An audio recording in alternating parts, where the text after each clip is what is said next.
Good morning, everyone. I'm Kat, and I'm the Outreach Coordinator with Ontario Streams.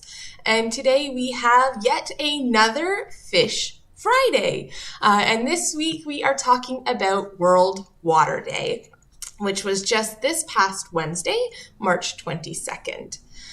So as we probably know, here in the Great Lakes, we do have the largest freshwater system in the whole world.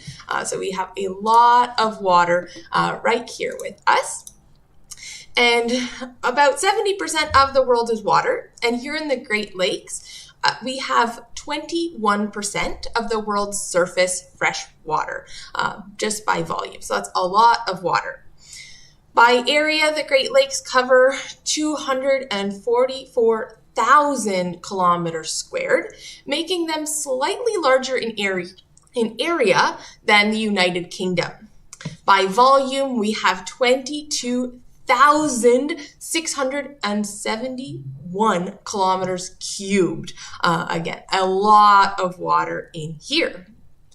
If we were to evenly distribute all of the water in the Great Lakes over the entire continent of North America, it would reach a height of about 5 feet.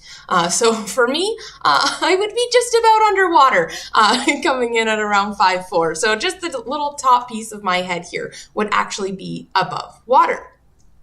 So I know, though, we really want to hear about the salmon, but of course it's all connected, right? Our salmon, of course, live here in the fresh water of our Great Lakes Basin.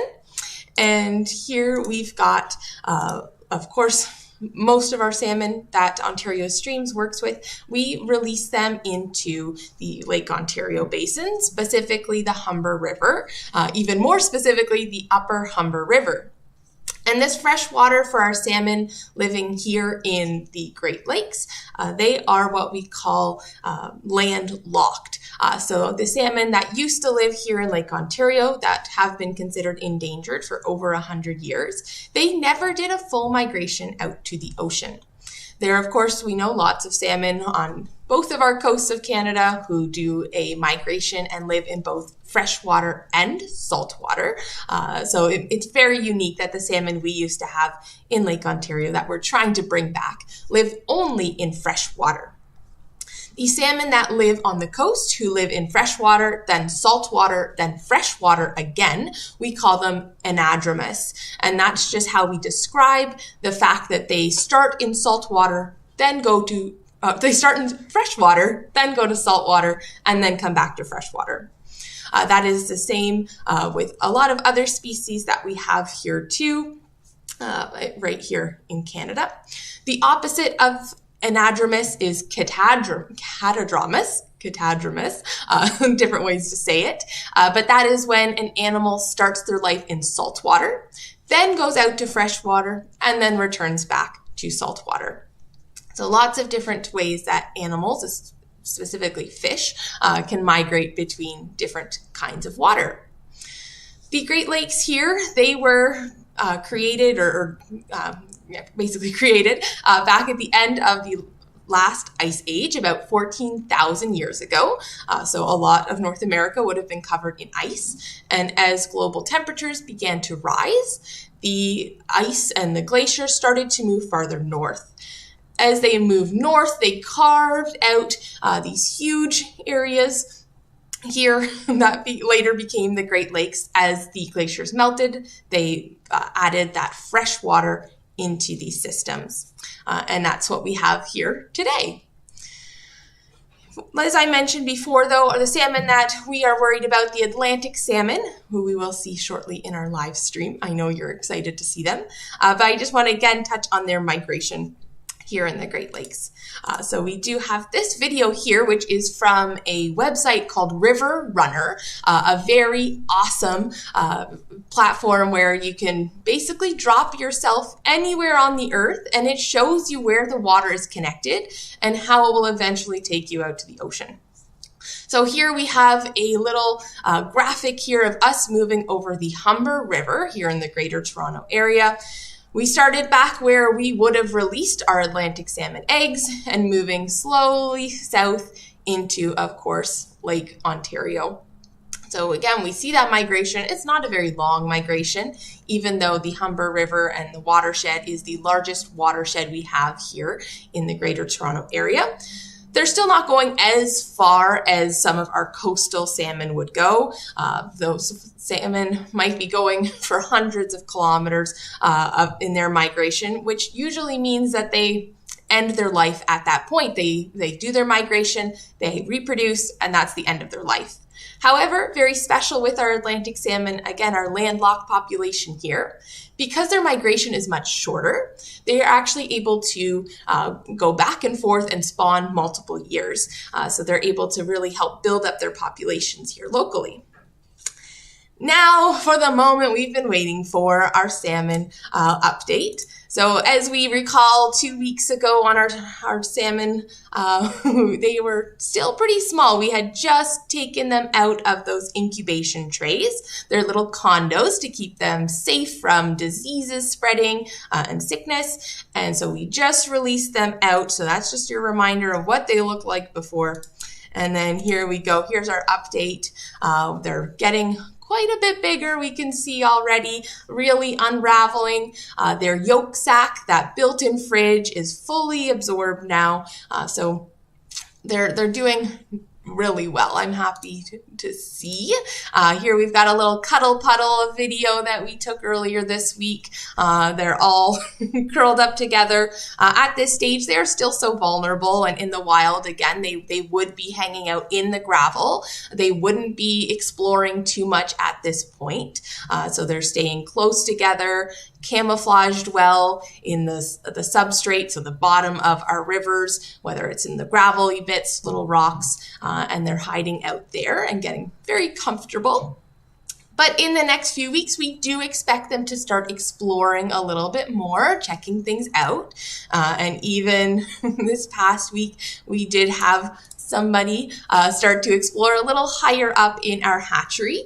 We do have some vegetation in there, again, to mimic a natural environment for these Atlantic salmon while they grow in our hatchery. So this guy here was exploring, went up to near the surface to hang out in the roots of one of our aquatic plants in there. So they're just seeing some sights, but again, they're not really out in the open water just yet. Still trying to stay hidden, still trying to avoid predators, even though there's no predators in these hatcheries, but they're just getting to know their hatchery a little bit better.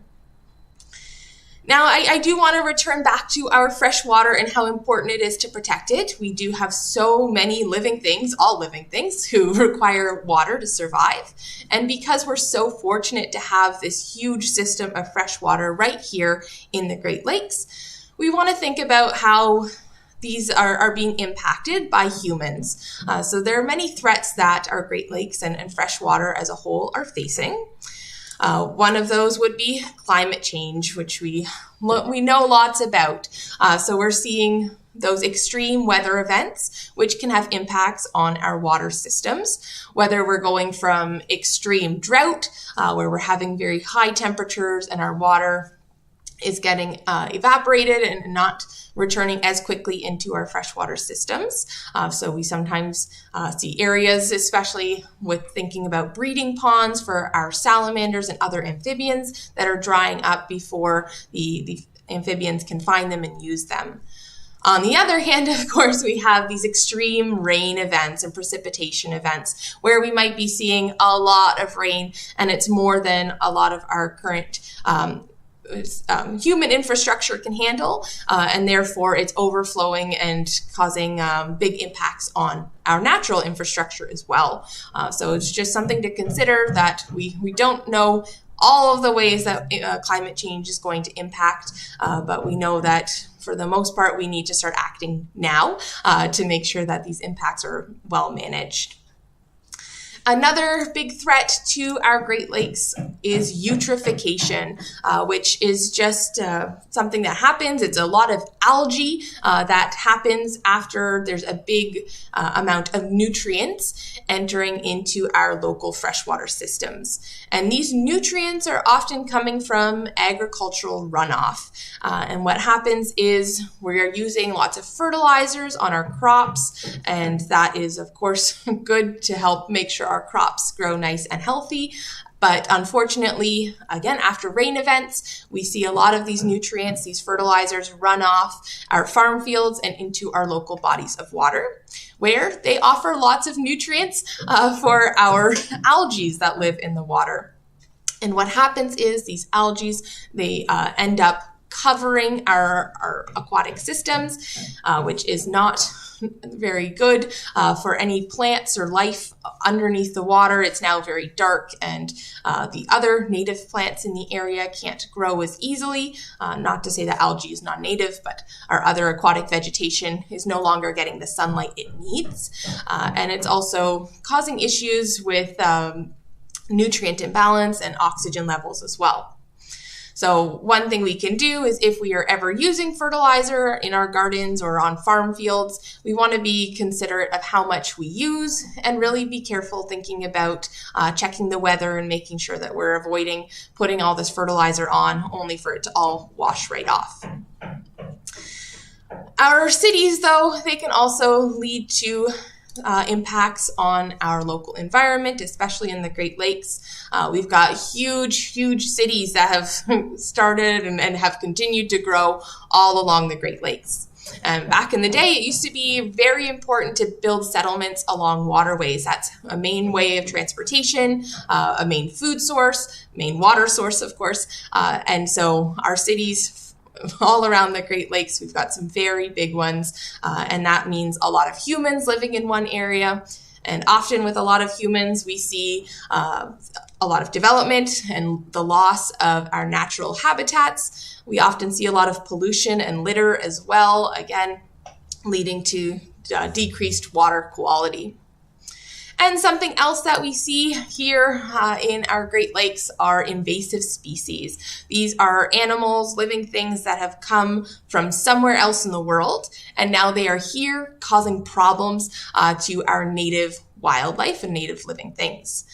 In this case, beside me, we have some zebra mussels. And these little guys, they came over here from Russia back in the 1960s and 1970s. They took a free cruise over here on some cargo ships. And when a cargo ship is at its point of origin, it will put all of the cargo on, and then it will fill up this tank within the boat, in the bottom of the boat, called a ballast tank.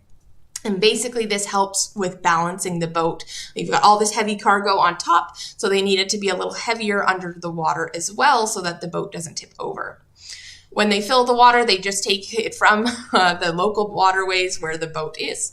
And then the boat comes over here, offloads all of this cargo, and then next up, we'll go and empty this ballast tank as well. And all of the water that came from somewhere else has now been drained into our local systems, where it lets go anything that was in there. And in this case, we had these zebra mussels. Zebra mussels, they are not great for humans. They have really sharp shells. If you step on them, they cut your foot open. It's not fun. But they are also not good for our local wildlife either. We have over 50 native freshwater mussels here in Ontario. And unfortunately, these zebra mussels are really competing with our freshwater native mussels. So they end up trying to take more food, take more habitat space, and we end up with less food and less habitat for the mussels that have always been here. So lots of different things that really do impact our freshwater here in the Great Lakes. So hopefully you've learned something new about how important our local water is. Maybe you can think of some ways that you can help improve our local water as well. Maybe the next time you go out for a walk, you can pick up some garbage that you see, as long as it's safe. You can think about using less water and take off a little bit more pressure off of our local water systems from using less. And just think about other ways that we can all make that positive impact on the world around us. I will finish off with this little guy saying goodbye, and we hope to see you in 2 weeks. And our next topic will be a visit to one of our local hatcheries. So we'll actually get to see what it's like raising salmon in a little bit of a bigger scale. Not the largest scale kind of hatchery that we have here in Ontario, but still bigger than what we've got running just for these live streams. So it'll be really cool to check that out and show you what it looks like in a bigger hatchery. So thank you so much for tuning in, and I hope to see you again in 2 weeks.